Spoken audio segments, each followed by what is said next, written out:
O Senhor esteja convosco. Ele está no meio de nós. Proclamação do Evangelho de Jesus Cristo, segundo Marcos. Glória a vós, Senhor. Naquele tempo, o Espírito levou Jesus. Naquele tempo, Jesus tomou consigo Pedro, Tiago e João e os levou sozinhos a um lugar à parte, sobre uma alta montanha, e transfigurou-se diante deles. Suas roupas ficaram brilhantes e tão brancas como nenhuma lavadeira sobre a terra poderia alvejar. Apareceram-lhe Elias e Moisés, e estavam conversando com Jesus. Então Pedro tomou a palavra e disse a Jesus: Mestre, é bom ficarmos aqui. Vamos fazer 3 tendas, uma para ti, outra para Moisés e outra para Elias. Pedro não sabia o que dizer, pois estavam todos com muito medo. Então desceu uma nuvem e os encobriu com sua sombra. E da nuvem saiu uma voz: Este é o meu filho amado, escutai o que ele diz. E de repente, olhando em volta, não viram mais ninguém, a não ser somente Jesus com eles. Ao descerem da montanha, Jesus ordenou que não contassem a ninguém o que tinham visto, até que o Filho do Homem tivesse ressuscitado dos mortos. Eles observaram esta ordem, mas comentavam entre si o que queria dizer ressuscitar dos mortos. Palavra da salvação. Glória a vós, Senhor. Andarei na presença de Deus, junto a Ele, na terra dos vivos. Andarei na presença de Deus, junto a Ele, na terra dos vivos. Amados irmãos e irmãs, estamos caminhando no nosso tempo quaresmal que nos prepara para bem celebrarmos a Páscoa. Por isso o tempo da Quaresma é um tempo muito propício a percebermos que toda a liturgia nos convida a dar passos de fé, a crescermos na nossa escolha fundamental por Jesus Cristo e a percebermos que muitas das nossas perguntas é respondida pelo próprio Deus na sua vida e missão. Domingo passado, fomos convidados a ir para o deserto e começar um grande retiro. Retiro esse que o próprio Jesus experimentou, vencer as tentações. Hoje, o convite é que cada um de nós perceba a grandeza de subir no Monte Tabor, de nos desafiarmos e respirarmos um novo ar, buscarmos contemplar Jesus transfigurado para a nossa fé amadurecer e percebermos que ao contemplá-lo, o grande convite é trazê-lo na voz, naquilo que ele diz como caminho de vida a cada um de nós.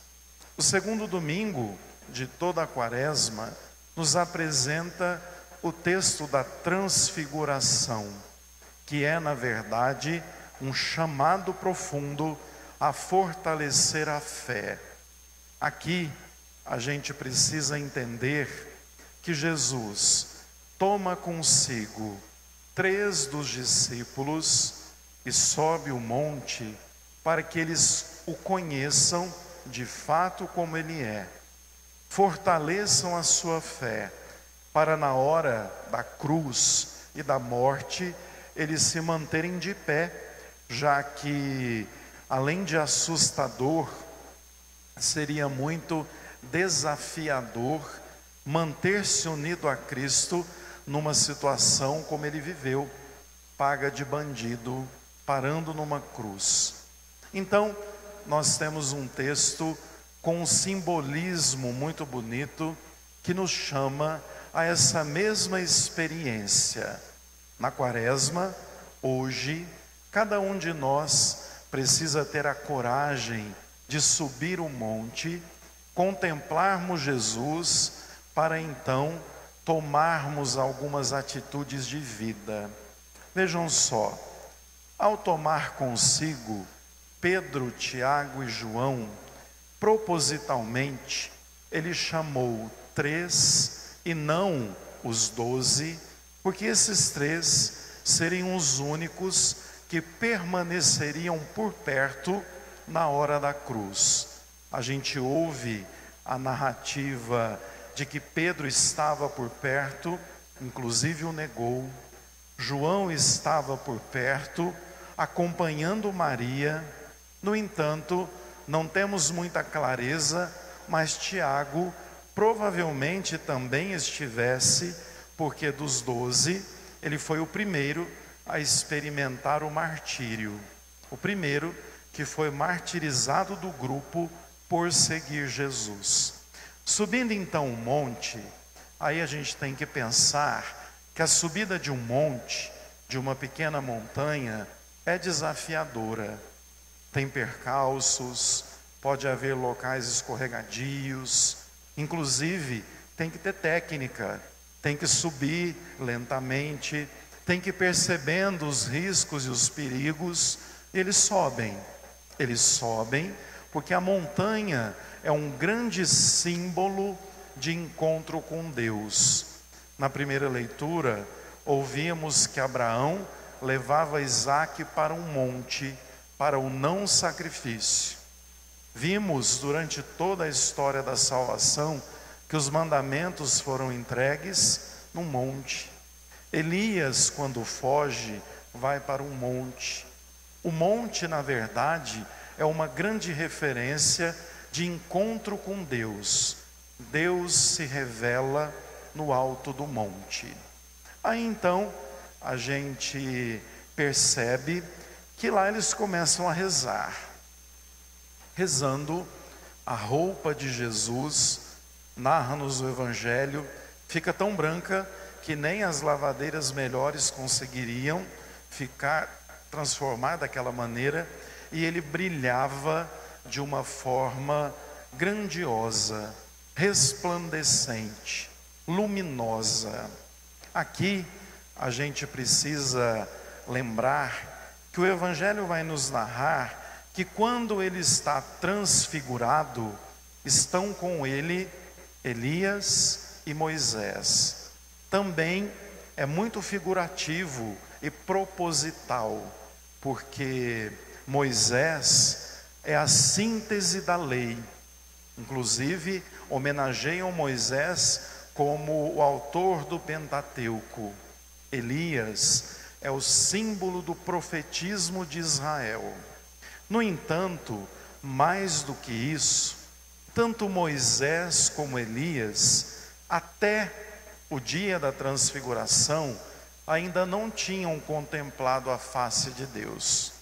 Moisés, quando vai receber a pedra da lei, Deus pede que ele vire de costa, porque ele não aguentaria a grandeza de ver a face dele.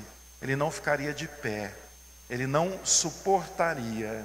Elias sobe no monte, fugindo da perseguição, pede, clama para ver Deus. mas Deus não aparece a ele.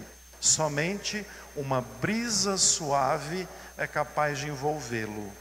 No entanto, na cena da transfiguração, estão lá os dois, agora sim, vendo a face de Deus. Porque a transfiguração é, na verdade, a revelação de Jesus. Ele de fato é Deus. E os discípulos precisavam entender isso para não perderem a fé. E aí vejam que eles começam a conversar. Pedro, um líder, mas aqui ele devia estar até meio estonteado, porque era uma visão grandiosa demais. Ele não sabia nem o que falar, conforme diz o Evangelho. Por isso ele fala: vamos armar 3 tendas, que é algo tão bonito, é algo tão grandioso, é algo tão fantástico, que a gente tem que ficar por aqui para sempre. Inclusive, alguns biblistas dizem que Pedro, a hora que acordou, imaginava que tivesse morrido, porque ele dormiu e a hora que acordou, viu aquela cena e ele pensou, né, alguns biblistas imaginam que ele já tivesse morrido e já estava contemplando o paraíso. Por isso que ele ficou meio abobado. E aí então, imediatamente, o que acontece? Existe uma nuvem, dessa nuvem luminosa sai a voz do Pai. E o Pai vai dizer: este é o meu filho amado, escutai-o. Ouçam o meu filho. Imediatamente narra que tudo volta ao normal. Jesus, a sua maneira humana, e eles descem do monte. Por quê que o evangelista faz questão de dizer que logo após a voz do Pai, tudo volta ao normal? Porque aí todos tinham que entender que o que aconteceu ali foi uma manifestação, foi o Pai dizendo do Filho, e que ali, pertinho de Jerusalém, eles tinham que ter clareza disso, até porque a história de Jesus Cristo precisaria ser contada como experiência de fé, e por isso a transfiguração é o grande convite a contemplar Jesus ressuscitado, só que aguardando de fato a sua ressurreição.